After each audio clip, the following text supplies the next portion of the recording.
With a card game like Yu-Gi-Oh, it's always important to set yourself a goal, no matter how big or small, to keep things fresh. And in the year of 2025, I'm setting myself up for the biggest challenge yet, topping YCS Sydney. With only a couple of months to prepare and learn a completely new deck from the ground up, I'm ready to take this challenge head on and utilise the new Ryzeal cards to their fullest potential. This is the road to Master Ryzeal. How's it going, guys? Before we jump into today's feature matches, I just wanted to say a quick thank you to everyone that's watched the videos as well as liked and subscribed. I didn't think we'd get as much attention as we have been, and it's honestly been really great. Admittedly, I did forget to do a deck profile for this video, but I figured I can make that up by showing off something. Unfortunately, we will be dropping the Fiendsmith stuff for a little bit, but in favor of the new archetype for Supreme Darkness, Mitsurugi. Now, this might be a little bit of a spoiler for an upcoming video that I do have planned. We did manage to pull a QCR Arme. We did pull everything else that we needed, and the stuff that we were missing, we were able to trade for. So this will be the build that we're going to go for the foreseeable future. So yeah, I figured that this was a decent trade-off for the lack of deck profile. Still learning the combos for this, but you can look forward to seeing this in the next Master Ryzeal video. So for this week, we did go 3-1. Our only loss was to Malice. Admittedly, we probably did play the round a little bit badly, but at the same time, I am still learning the deck and where to hit Malice specifically. But with that out of the way, we will make our way to the feature matches. Okay, kicking off round 1, we are playing against Ryuji Sword Soul. Now, I haven't played against the Sword Soul build of Ryuji, but I have played against the Dino build, so I kinda knew where to hit. I knew that the field spell had to go as early as possible, so that's what Detonator was being used for most of the time. And the Sword Soul stuff I had no issues with countering because I played the deck when I first started playing Yu-Gi-Oh! So I already knew where to hit it. Although if you let the Ryuji stuff pop off, it can be a little bit intimidating. So game 1, we were able to clean up fairly easily. We just set up Detonator as well as Caesar with the field spell on board. And in game 2, he wasn't able to play the Ryuji stuff straight away, so he ended on a pure Sword Soul board, passes to me, and then we start making our Ryzeal plays. I was able to clear the Chenying because Duo Drive boosted Detonator, only leaving his Chi Xiao on board. However, when we do pass back to him, he does draw into ways to go into the Ryuji line, but Detonator did have enough materials to counter the Ryuji plays anyway. So when he passes back to me, we do battle over the Chi Xiao and then set up ways to go into Abyss Dweller to stop any graveyard plays, just in case he did manage to get any of the Ryuji monsters in grave, which netted us the game. On to round 3, we were playing against Malice. We did lose the die roll, so he set up a big board. I wasn't able to clear it game 1, so we moved to game 2. And in game 2, we did brick pretty hard on the Fiendsmith stuff, meaning we only ended on a Caesar. And I'm pretty sure I opened the Fiendsmith trap, so it wasn't really doing much in this game anyway. We did wait until Red Ransom used its second effect to come back before we nibbed, but unfortunately he still had enough gas to push through. Not to mention the Bestials were pretty devastating to the Fiendsmith line. I do try to make some Ryzeal plays, but he does flip the Widow Anchor to negate the node as well as steal it. And in a last-ditch effort, we try to use the Ice effect to get us into more plays, but he had the Eclipse, which gave him the game. Moving on to round 4, I was playing against Fiendsmith Kashtira. We did win the die roll, so we were able to pop off as much as possible. However, Duo Drive did get negated, so we weren't able to get the field spell this game. We do use Detonator to try and keep him off the Cash Tira plays, and because he had already used the Engraver effect to revive, he wasn't able to continue forward for game 1, meaning we take game 1 and we move on to game 2. In game 2, he does decide to take first. He didn't open any of the Fiendsmith stuff, so he only ended on the Cash Tira board. We did manage to get pretty deep into the Ryzeal combo, and there was a little bit of confusion with the cross negating at resolution, which did lead to this little clip here. Who writes this shit? And after that, we were able to push the game. Alrighty, here we are for the feature match of the day. We are playing against Gen X, and we start off with Fiendsmith Engraver. I believe we didn't open too much in the way of the Ryzeal stuff. If anything, I think we opened the node, which wasn't really going to be doing anything for us. So we continue pivoting towards the Caesar play, as well as set up for the Lacrima, send the trap so we can send a special summoned monster. And we do have cross out in hand, but we do set that just in case our opponent tries to Ash our Requiem effect.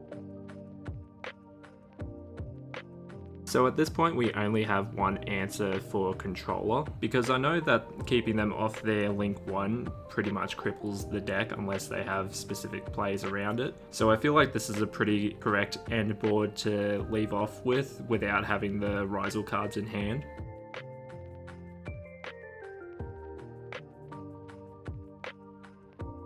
So yeah, you can see that we set one with the Caesar on board and pass turn to him. He does start his turn off by normal summoning Gen X Turbo and attempts to activate its effect to add one to hand, but I ashed it. Knowing his next move was to go into the Link 1, I activate Lacrima's effect to special summon the Requiem, and then Requiem special Lacrima, sending the trap on Lacrima's effect.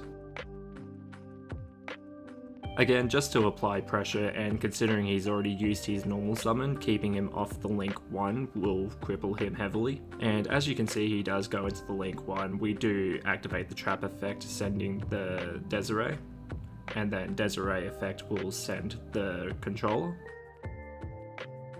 With nothing else to do, he does pass turn to us and we draw into the X, which we do normal summon and go into the Duo Drive. I do attempt to activate the effect of Duo Drive, but he tries to answer that with Veiler, but we activate our cross, sending our own Veiler so we can facilitate it. But unfortunately he had a second Veiler in hand, which does resolve, but we do just go into the Fiendsmith line again because we opened a second Engraver.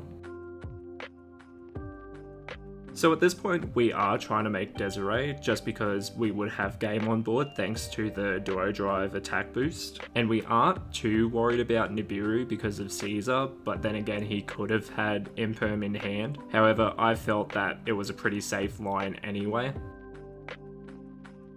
So as you can see, we do use Sequence's effect to fuse into Desiree using the Luri, Engraver and Requiem, and from here we just swing for game.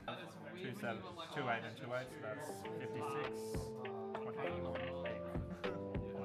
Going into game 2, our opponent chooses to go first. I do open the Molchami Perulia, which I do activate in draw phase. However, he does have the Ash Blossom to answer it.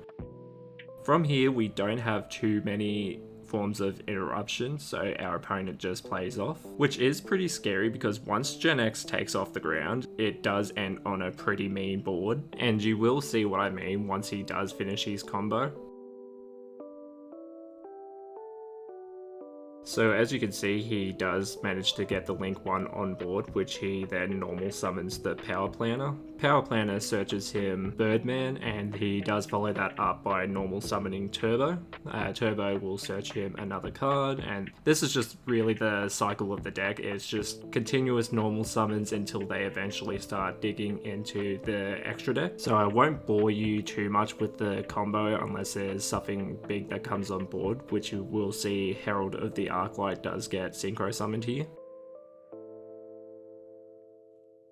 He does continue his combo here, eventually getting into Arms of the Gen X. Now Arms negates activated monster effects by banishing a monster from the graveyard that shares an attribute with that monster it's trying to negate. And he does have another effect that allows him to shuffle back 6 banished Gen X monsters to blow up back row, which luckily isn't a quick effect, so with that he does pass turn to us. We start off by normal summoning Ice.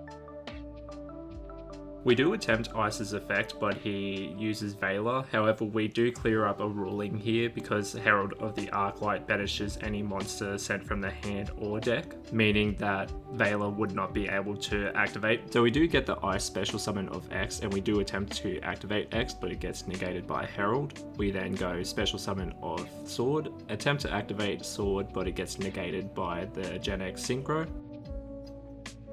So I do attempt to extend by using Ice's effect in hand, sending the Sword, and then going into Detonator. I do attempt Detonator effect to attach, but it gets met with a Veiler, which I respond by detaching to pop the Gen X Synchro. He does chain the Gen X Synchro to negate and destroy the Detonator, but I chained Detonator again to destroy it. From here, however, I think this is an illegal board state because the Gen X Synchro would have been successful in destroying the Detonator, but as you can see here, he does have enough gas to snap back, so we concede game 2.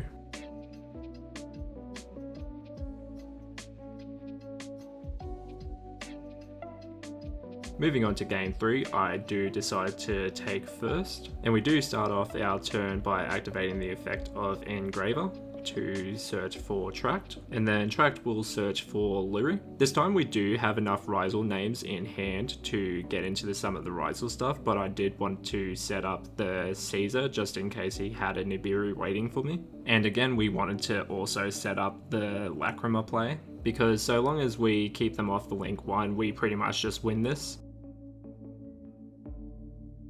And I'm not sure if you looked at his hand, but you can see that evenly matched waiting for us. Which, if you've seen the last Master Ryzeal video, you'd know that that's how we lost our final game for the round 4. But our opponent isn't as lucky to have a second evenly match in hand, so that's always a good thing.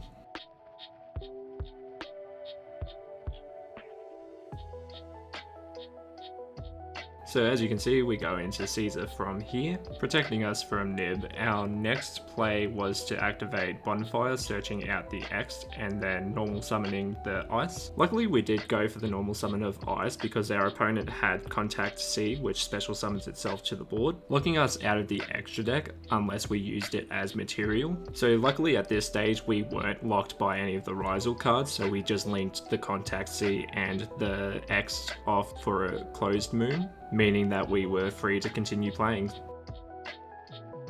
We also had Sword in hand, so it meant that we could go into our Duo Drive and then use its effect to get the field spell, as well as Node.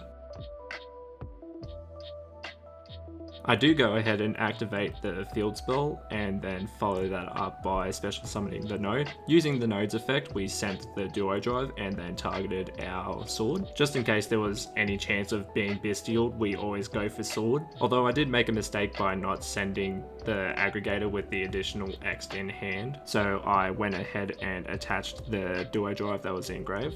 Using the cross effect, we shuffled back 2 to draw 1, and I believe we drew into a Ghost spell. And from here, I pass turn to my opponent and say it with me now: draw, standby, main, battle, end of battle, activate evenly. So unfortunately we do lose most of our board, and to add salt to the wound, he goes into main phase and activates Book of the Eclipse. Flipping our Detonator face down, he then proceeds to normal summon Turbo, and then activates Turbo's effect. We do respond by activating the effect of Lacrima to set up the Fiendsmith in Paradise play.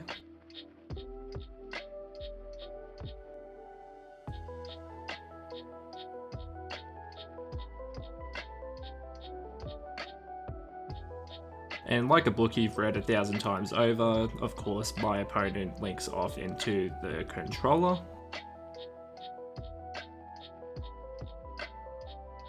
To which we respond with the trap, sending the Desiree and then using Desiree's effect to get rid of controller. With no plays left to make, he does pass turn. We do resolve the effect of Eclipse to draw one, which nets us an Ash Blossom that would have been useful that turn.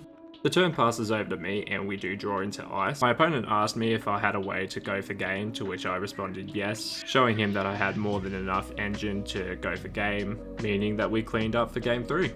I just wanted to say a quick thank you again for watching the videos, and if you have been enjoying them and would like to be caught up for the next episode of Master Ryzeal, please consider subscribing. It would mean a lot to me. And we are trying to reach 100 subscribers by the end of February. But other than that, I hope you guys have a fantastic rest of your day.